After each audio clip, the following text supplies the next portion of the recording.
கானா வினோத் வந்து என்னைய வச்சு தான் ஃபேமஸ் ஆகுறாருன்னு சொன்னீங்க. அதை ஏன் அப்படி சொன்னீங்க? உண்மையான விஷயம் சார், சத்தியமான விஷயம். நல்லா தெரிஞ்சுக்கோங்க. மக்கள் என்னோட இன்னசென்சி, நான் முகபாவனை, நான் என்ன பண்ணாலும் ரசிக்க ஆரம்பிக்கிறாங்க. கானா வினோத் இப்போ கானா வினோத் அண்ணா வந்து பார்த்தீங்கன்னா அவர் ரொம்ப சீனியர் சார், என்னோட ரொம்ப சீனியர். ஏஜ்லேயும் சரி இதுலேயும் சரி நாங்கள் ரொம்ப சின்ன பசங்க. நாங்கள் சின்ன பசங்க அப்புறமே நாங்கள் உள்ளே வந்து தான் கேள்விப்பட்டேன். நான் ஃபஸ்ட்டு கண்டஸ்டண்டாக பிக் பாஸ்குள்ள என்ட்ரி ஆகிறேன். என்னை எல்லாருக்குமே பயங்கர டீப்பாக தெரியுது.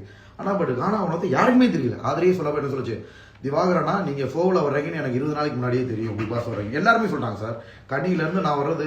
ஆனால் கானா வினோத்தை யாருமே தெரியல. ஓகேங்களா? அதாவது அவர் ரொம்ப ஃபேமஸ் சார், ஃபீல்டில் இருந்து கொடுத்துக்கிட்டே இருந்தாங்க சார். அப்படின்னா ஃபேமஸ் ஆனாலும் கூட எல்லாம் தெரிஞ்சுவாங்க. அது மட்டும் இல்லாமல் சமூக வலைதளங்களில் நம்ம இன்ஸ்டாகிராமாக இருக்கட்டும், ஃபேஸ்புக்காக இருக்கட்டும், யூடியூபாக இருக்கட்டும், ரொம்ப கானா வினோத்தை பற்றி ரொம்ப வந்து அவ்வளோவா பேசப்படலை. பட் நம்ம முகம் உங்களுக்கே தெரியும் எவ்வளவு நம்ம பதிவாகி உட்காந்துருக்கோம்னு. ஸோ அப்போ அந்த பப்ளிசிட்டியை என்ன பண்ணுறாரு சார்? இப்பயுமே எல்லாரும் சொன்னாங்க, இதுக்கு முன்னாடி அவர் தெரியாது, உங்களோட சண்டை போட்டு காம்போ நல்லா ஆனதுக்கு அப்புறம் தான் அவருக்கு தெரியுது. ஓகேங்களா?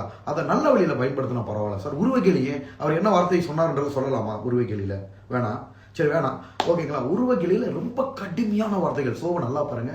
அதாவது நான் யதார்த்தமா அவங்க சொந்தக்காரங்களான்னு கேட்டால் அதை பெருசாகுது. ஏன்னா வாட்டர்மெலன் ஸ்டாருக்குன்னு ஒரு இது இருக்குல்ல, எல்லா பேரோட கண்ணு ஏன் மேல இருக்கு. ஆனால் அவங்க மற்ற நபர்கள் கெட்ட வார்த்தை பேசினாலோ உருவகேலி பண்ணாலும் அது வெளியே தெரிய மாட்டேங்குது. அதுதான் எனக்கு மனசு கஷ்டமா இருக்கு. ஏன்னா நம்ம முகம் அப்படி எல்லாருக்கும் தெரிஞ்ச நாப்பில் எப்படா அவனுக்கு கவுப்போம்